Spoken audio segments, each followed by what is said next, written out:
Hey guys, I'm Joe Jarvis. Today I wanted to try something new. I always look at the news for work and, choose something to write about. But there's always so much that falls by the wayside. Either I don't have time to write about it or I just have one little thing to say about it. Anyway, I decided why not just read the news like I'm going to do anyway, but do it on camera, make my comments, and see if you guys like it, find it informative. And if you do, we'll keep doing it. Let's get started. Alright, I don't know if you guys saw this video. Missouri police raid cancer patient's hospital room for marijuana, video shows.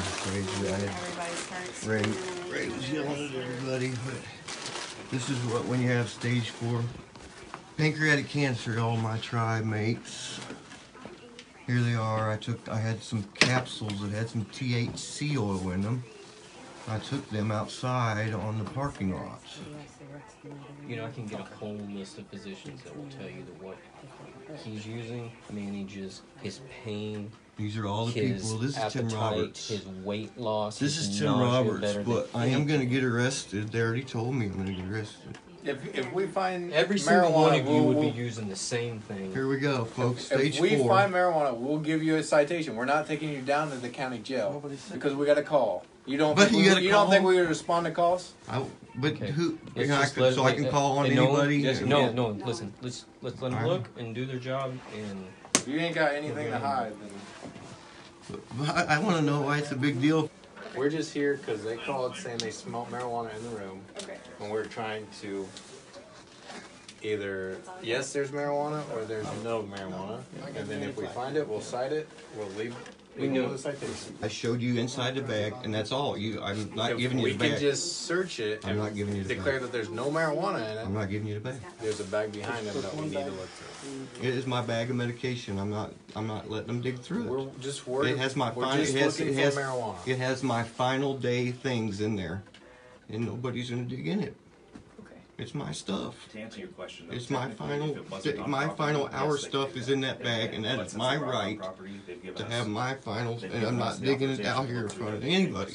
Does that cop go home at the end of the night and like feel good about himself? Like, yeah, I really did a great job today. He's like sitting there having dinner with his wife. Did you catch any rapists? Did you maybe solve a murder?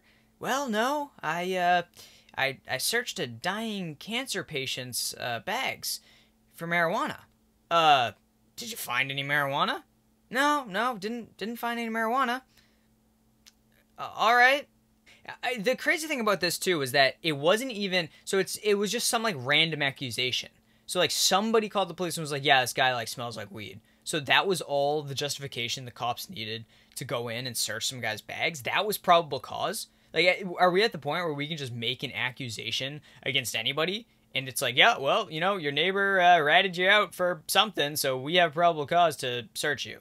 Like I said, they didn't find any marijuana. Not that that makes any difference. The guy admitted to using marijuana products. He's a stage 4 cancer patient dying in a hospital room. And this is what the police are doing. Like, at what point does that cop go to his boss, like, no, I'm not going to do that. I'm just not going to search this dying cancer patient's bags for weed. What if I did find weed? Like, light it up for him. He's dying of cancer. Military ready to respond to Britain's knife crime crisis. Defense Secretary says. Let's see. How is the military going to respond? I know that the Home Secretary is looking very closely at how he can ensure that everything is done to tackle this problem at the moment. Everything? Everything? Like maybe letting people fight back? Could that be one of the solutions that the British people could use?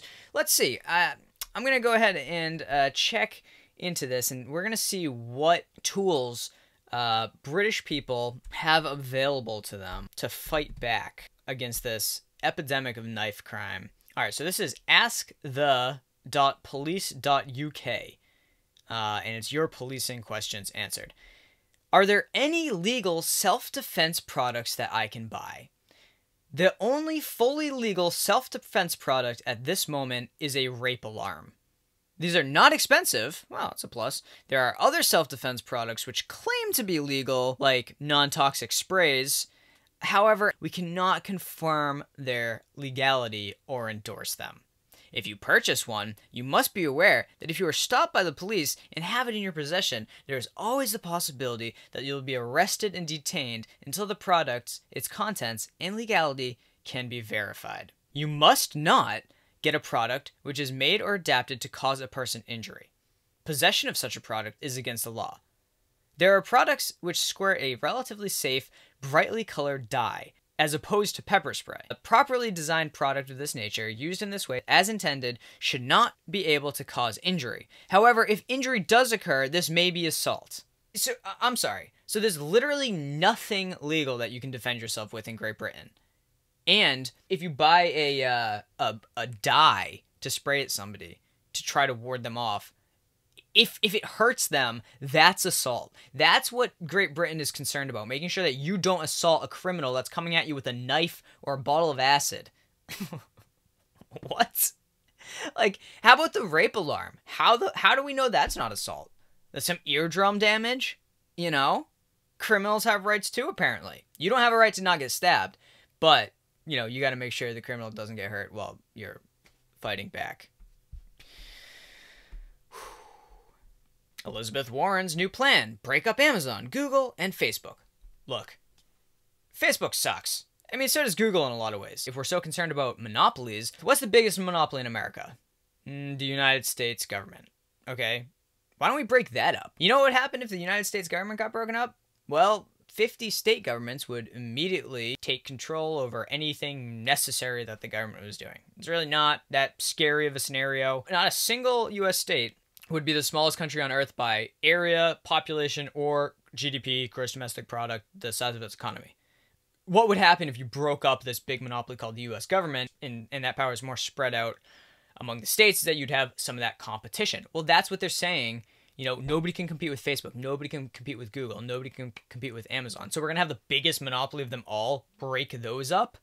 That doesn't make any sense. If monopolies are bad, then they're bad. And if they're not, well, then why are we having one monopoly regulate other alleged monopolies that aren't actually monopolies? You know, I actually don't have to sell or buy on Amazon. I don't have to use Google. I could use DuckDuckGo, which is a private search engine that doesn't store my information. It's not as good, though. That's what's kind of annoying. I start with DuckDuckGo, and when I don't find the stuff I'm looking for, I'm like, well, I guess I'm going back to Google. But it's not. I'm not forced to use Google. You can't defund the government by simply not doing business with them anymore. You are forced to do business with them. You can go down to the ballot box. Doesn't really seem to make much difference. In fact, we're just getting this pendulum that's swinging back and forth, getting crazier and crazier. And they really, Washington, D.C. should have absolutely nothing to do with my life. I'm not going to get into this whole debate about whether or not government is legitimate at its very base, but at very least, I don't understand how anybody could deny that getting a government closer to home that only affects the people that are in its vicinity, how could that be a bad thing?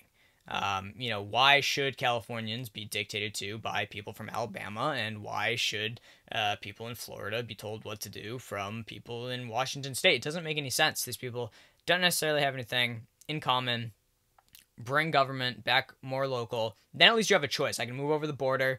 It's not so bad. You know, I'm considering moving to Puerto Rico right now because they have great tax incentives. If you start an Act 20 company, it's a Puerto Rican corporation, then you can get a 4% corporate tax rate, and that's an Export Services Act. If you have a company exporting services, so for me it would be writing articles and serving, doing publishing, serving clients outside of Puerto Rico, I'm exporting services.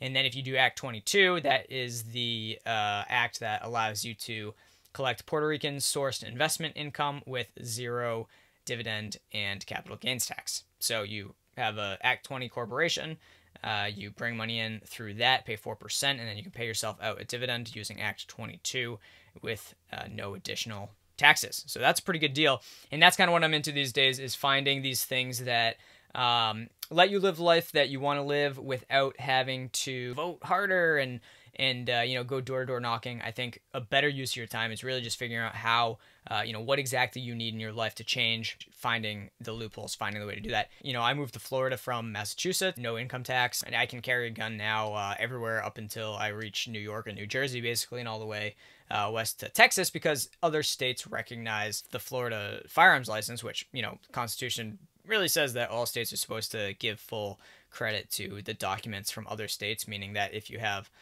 Well, we're going down a rabbit hole here. Not even supposed to have licenses in the first place. Not supposed to transfer rights into licenses. But anyway, let's move on. Minimum wage hike to $15 wipes out jobs in Illinois and New York. Well, who could see that coming? Anybody that knows basic economics. But people are already moving out of California because of the high taxes. Apparently, 1% of California's residents are paying 50% of the taxes. And it would only take a few thousand of the richest people moving out before California is in like a full-blown budget crisis. They just can't pay for anything. Think about that.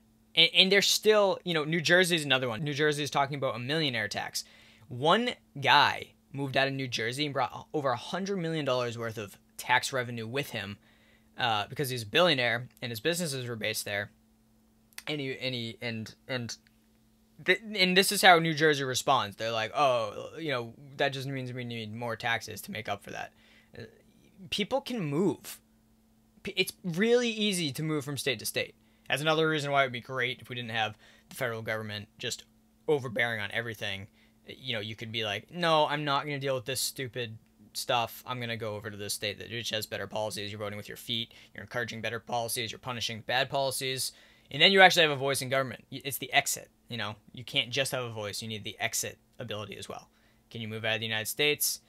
Sure, but it's a very large landmass, 320 million people. I mean, and it's basically like the world police, world government anyway. Like, you can only get so far from the United States. You would have to renounce your citizenship in order to not pay taxes worldwide. You can get the foreign earned income tax exemption, which is up to $104,000. You move overseas, you can earn $104,000 tax-free. There's a housing exemption as well, but after that, you will still owe taxes to the United States government. If you renounce your citizenship, you might have trouble at the border if you ever wanted to return to your homeland, but you would also most people would owe an exit tax, which starts at around $4,000. Obama hiked that up, and then if you're over a certain net worth, you have to pay the exit tax as if you liquidated your net assets. So, like, sold everything, and you're going to be paying capital gains and just all sorts of other taxes on that. So it's like, yeah, you can leave, but they'll rob you on the way out. Beyond guilt or innocence, should jurors weigh if law is worth enforcing? That's called jury nullification, is when jurors decide to say that somebody is innocent, not because they don't think they committed the crime, but because they think the crime itself is unjust. This would be, again, marijuana would be a great place to use this. Somebody's trying to get, you know, the state is trying to convict somebody for a marijuana crime where nobody was hurt. Victimless crime, you can say not guilty. It's like, well, all the evidence show that it doesn't matter. You can say not guilty because that is your right as a juror. It's jury nullification. You're nullifying the law. And everybody should be using this. Everybody should know about it. If you're ever on a jury and you don't feel comfortable sending an innocent, or not innocent, but like, you know, a person who didn't victimize anybody to prison, because that's going to be on you. Like, just like how the cop was the one that walked into that cancer patient's room and was searching his things. Like, if you send someone to prison for a victimless crime as a juror, that's on you. You cannot get in trouble for saying not guilty if you think the crime is not a real crime. Tell everybody you know. Because that's one of the easiest ways to, honestly, like, we can erase a lot of these laws tomorrow if juries just refuse to prosecute people for them. It's a tool we have. Oh man, there is some horrible, horrible person in the state legislature of North Carolina who wants to force people to go to the Department of Motor Vehicles to register their bicycles. North Carolina, something's going on with these legislators there, because they also proposed dropping an F grade down to 39% from 59%. So, like, oh, failing school system? Well, I got the solution for you. All we gotta do is drop that grade down. Now more kids are passing. Still don't know how to read or do math, but, you know, they're passing. They're graduating high school. That's what matters, right? I can't even get into the whole school thing right now. There's, like, too much to say. I'll do separate videos. Senators propose legislation to end congressional pensions. Do you know that members of Congress get pensions on their $174,000 salary of 80%? 80%. Only 13% of Americans still are getting pensions. And Congress, it's like that's the one thing that they're actually able to agree on and fund, and like that's all set. Their pensions are all set. They're not going without a pension. They're fine.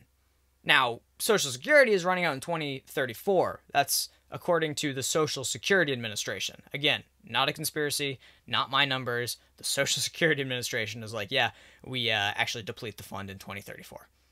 Can't keep paying benefits. That's going to mean drop in benefits. It's going to mean something, or later retirement age, but there's just not going to be that money there anymore. Of course, if we have people like AOC or whatever in charge, then the answer will probably just be print more money. What could go wrong? I mean, ask Venezuela. Hyperinflation is what can go wrong, and your money is now worthless. Actually, inflation is a tax. All it means is that they're increasing the pool of fiat dollars without increasing anything in the economy. So there's the same amount of productivity in the economy, but there's a larger pool of money, so it just costs more for the same amount of things. You can't fight math. I mean, this is like basic stuff. Let's leave it there for now. Thanks for tuning in, and let me know what you think. I'm sure everybody in the comments is going to be really kind. I will see you next time.